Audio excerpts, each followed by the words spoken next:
We've heard that the mind is powerful time and time again. But exactly how powerful is it? Since I was a little girl, I've always been fascinated about the mind-body connection. Why is it that when I'm nervous before performing on stage, I get butterflies in my stomach? Or when a child hurts themselves, a kiss from their mum always makes the pain go away. Questions like these would flood my mind day in and day out. And as I've gotten older, the curiosity has never left. Today, I want to ignite your curiosity in the same way. I'll be taking you on a journey of how our beliefs influence our body in a profound way. I'd like to begin by telling you the story of Mr. A. Mr. A was a 29-year-old male who enrolled himself into a clinical trial for a new antidepressant medication. One day, after a huge fight with his girlfriend, Mr. A consumed all 29 pills that he'd been given from the trial. He immediately realized his mistake and asked his neighbor to take him to the hospital. When he arrived at the hospital, Mr. A suddenly collapsed on the floor. The hospital staff raced into action. Mr. A was drowsy, pale, sweating, breathing rapidly. His heart rate was dangerously high and his blood pressure dangerously low. He was showing concerning signs of an overdose. Within the next 4 hours, Mr. A needed to be given over 6 litres of fluid just to keep his blood pressure stable. However, when the physician from the clinical trial arrived, she revealed something completely unexpected. Mr. A was in the placebo group. All he had ingested were 29 placebo pills, exclusively made of sugar. Within the next 15 minutes, Mr. A had made a miraculous recovery. He was alert, his heart rate and blood pressure normal, and he was soon able to leave the hospital. Instead of overdosing on medication, Mr. A had overdosed on his belief. A belief that powerfully altered his physiology. A belief that put his life at risk. Now you might be thinking, he must have been crazy. Or my favorite, this could never happen to me. But these mind-body effects are very real and widespread. Of course, Mr. A's example may be dramatic, but many of us have likely experienced a form of this in some way. Have you ever read the side effect list on a pill packet? Research shows that just hearing about side effects can cause them to happen. Now, don't despair. Whilst our beliefs can make us sick or impair us, our beliefs can also heal us. There are many examples of this, but my favourite will always be a controlled trial by Mosley and colleagues. In this trial, patients with knee osteoarthritis were either given a real knee operation or a fake knee operation, known as a placebo surgery. That is, they cut you open and stitch you back up without performing anything at all. Now, what they found was remarkable.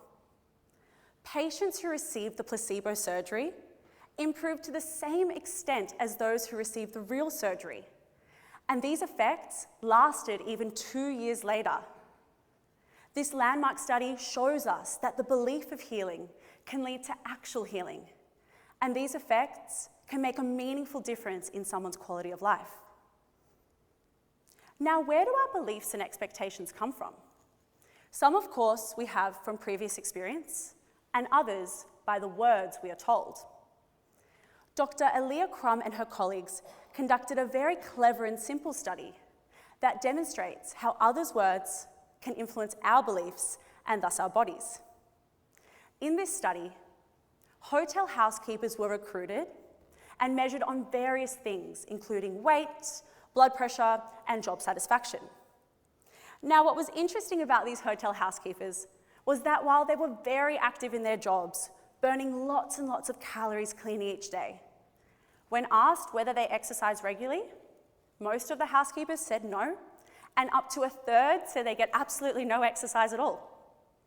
So what the experimenters did is that they split the housekeepers into 2 groups, where one of the groups was shown a presentation explaining that they actually get a good amount of exercise, so much so that it satisfies the Surgeon General's requirements and that they should expect to receive health benefits, whilst the other group did not receive this presentation. A month later, The hotel housekeepers were all measured again, and the results are striking. As you'd expect, there were no changes to those who did not get the presentation. But for those who did, they were different now. They had significantly lost weight, reduced their blood pressure, dropped body fat, and even reported liking their job more. Now, what's important to note here is that the hotel housekeepers didn't change their behaviour over the month. They didn't work out anymore. They didn't alter their diet. These health improvements were a result of their newfound belief. These findings highlight how others' words can powerfully affect our body. This tells us that even though we may be doing a great job in our work, our family life, our relationships, whatever it is, if we are not explicitly told that we are doing enough, or we don't have those beliefs instilled, we may not be reaching our potential. So don't hold back from telling people that what they are doing is positive. By creating positive beliefs, you can make a worthwhile difference in someone's health and outlook. But what if we're delivering bad news?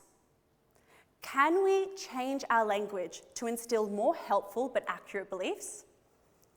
These questions help form a study that my talented supervisor, Dr. Kate Fossey, and her colleagues conducted. In this study, healthy participants were split into 2 random groups and given a pill, which unbeknownst to the participants was just a sugar pill. Both groups were told the same information, but framed in 2 different ways. One of the groups was told that 20% of people who take this pill experience a headache, whilst the other group was told this information with a positive framing.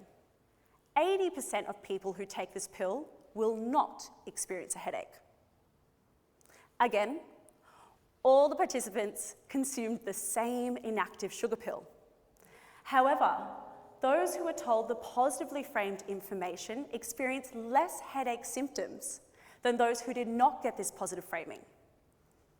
This study has an incredibly powerful message. Our words have meaning. What we say, and more importantly, how we say it, influences our beliefs. This means that we can change the way we phrase something, still keeping the information accurate, and this can have a strong effect on those around us. It's as simple as saying the glass is half full. Similar results have been found in regards to the warmth that a person gives off. Just by being warm and empathetic, you can improve someone's health outcomes in and of itself. From overdoses to placebo surgeries to the amount of exercise performed by hotel housekeepers, the research I've discussed today all share the same message. Your beliefs powerfully affect your health and well-being. Now, I want you to feel empowered by this. Whilst we can't control what others say, we can choose to live with an open mind, to not be imprisoned by limiting or rigid beliefs, and to always question. We can also make a profound difference in our community. It does not take much for you to be warm, intentional, and optimistic in the way that you communicate with yourself and with others, but the effects can be life-changing. So whoever you are, a nutritionist, a physio, a stay-at-home mum, or even a Pilates instructor like me, your words are powerful. Thank you.